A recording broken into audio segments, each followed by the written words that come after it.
For a long time, I never had a title on my business card because it was irrelevant.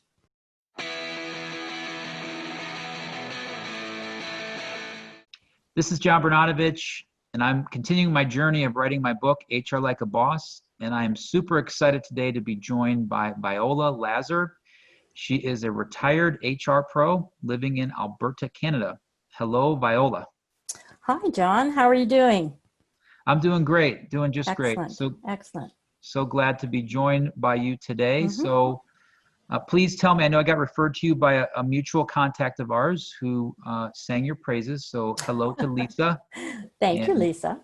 Yeah, in my hope and aspiration of getting outside and different perspectives on this book journey that I'm on, in writing something called HR Like a Boss, that she had recommended that you and I chat. And so if you don't mind, maybe tell our listeners a little bit about what you're doing right now in retirement, and then what you did to earn that awesome experience to be able to do that in Alberta, Canada.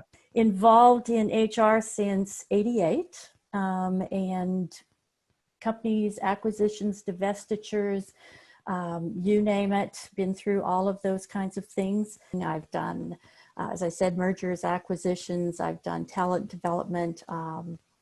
I've been very successful at redesigning performance and development programs for across Canada and within the US and so forth. So it's been lots of fun.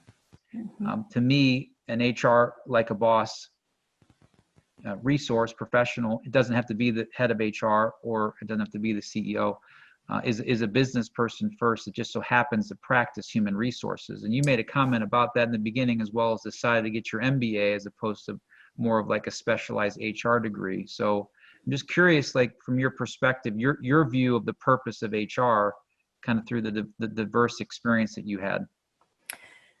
I think it's understanding the business, and I think it is truly, I had Peter Drucker, I went to one of his presentations a few years ago, and he said HR is the conscience of the organization. For a long time, I never had a title on my business card because it was irrelevant. I'm curious, in your time in HR, what about it did you enjoy the most, Viola? What stood out to you in your journey within human resources? Growth for myself, because there was always something new I could do, and also the growth in those around me and the opportunities. So when you're saying you don't have to be in a formal position, it was more about the relationship and the partnership that I developed. So staying in my office was of no value, but getting out there and having that relationship, then I was able to influence and make a difference. And my title never mattered. Right, you're standout HR professional. What do you think are the characteristics that make an HR professional stand out? Obviously, integrity. To me, that's critical. I think the credibility. So, as you said, I'm a business person. My expertise is people. So if I'm going to have that, I have to be really credible in that part of my expertise. I can't be just sort of fads and light things. I need to be really good at what I'm doing, and people need to find it credible.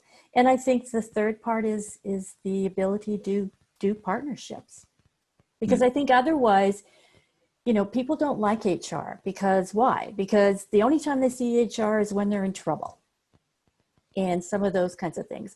Or secondly, they feel like HR gives them work to do when they're really already busy and they don't see any value in it. So if you've got those two different things, you need to be able to do a partnership to try and influence that change. So my expertise has to be credible, and I have to have a lot of integrity and good partnership skills. So if you could go back to that point when you made that career change, Viola, from into HR, and now looking back, now you're retired, so you understand the kind of the end journey from a career perspective. Although it sounds like you're still giving out free advice. Maybe you need to charge for it if you're not, but I'm sure they're good friends that are calling you. So they are. Yeah, you want to help them out. I totally appreciate that. What advice would you give yourself, or to a person just starting out his or her their career in HR? I think two things. One would be confidence. that we really do, if you know your stuff, which most HR people have a good idea of their HR, providing, of course, they've had the training and the experience, is to have the confidence that they can influence, that they can step out there and have the conversation with the CEO. And it's just fine, and they'll appreciate it. And I think the other thing that for me came up within that is just, if I don't know something or I don't understand something, having the confidence to ask and not feel that I've gotten out of there. Because sitting with a CFO or something like that and saying, okay, I understand this, but I'm not understanding these terms. I need you to help me figure out what that means here and how that works. And they're delighted to teach. I learned something, and they also learned something about me from a business perspective and appreciation. So I would definitely do that. Yeah, both of those answers had the word confidence in them, which I think is profound. And I know you've experienced it yourself based upon what you shared, because you'll run into a person that started their career that has confidence. Not they're not arrogant. They're just confident. Yeah. And then you have the reverse or opposite, to where they maybe experience provides them with more of that springboard. Just curious as to what do you think makes someone at that stage confident in themselves, even though they have little to no experience, or frankly probably never talked to a CEO in that type of setting before, right? Yeah, I think that's true. For me, it's strengths-based. So what gives me energy? What, where do I find myself going and getting lost in time? That helps me to kind of build that confidence. So that is a very important thing for me from a development perspective, is focusing on people's strengths and not look for what they're doing wrong, but look for what they're doing right. Because if you study wrong, all you get to know is how many ways you can do something wrong. Versus if you're looking for, why did that work? How did that work for that unique person? Then you're helping them to discover as well. So that's cool. No, yeah. It's a good suggestion. Well, Viola, you've been great. I'm going to get you here out. I'm going to get you out of here on this question. It's kind of my last one, to get your perspective on the premise of what I'm trying to do here in this small project I'm doing on the book. So how would you describe someone that does HR like a boss?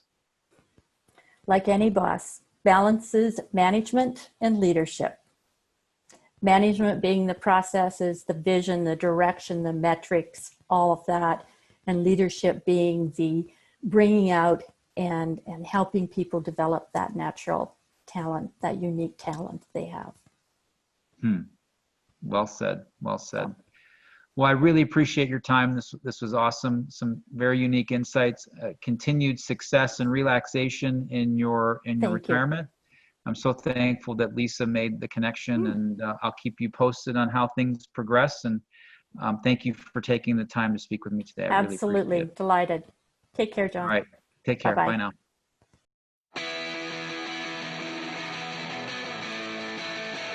Thank you for checking out today's video episode. I hope you enjoyed it. Please like, comment, subscribe, as well as share with a friend. And until next time, let's continue to aspire to do amazingly awesome HR.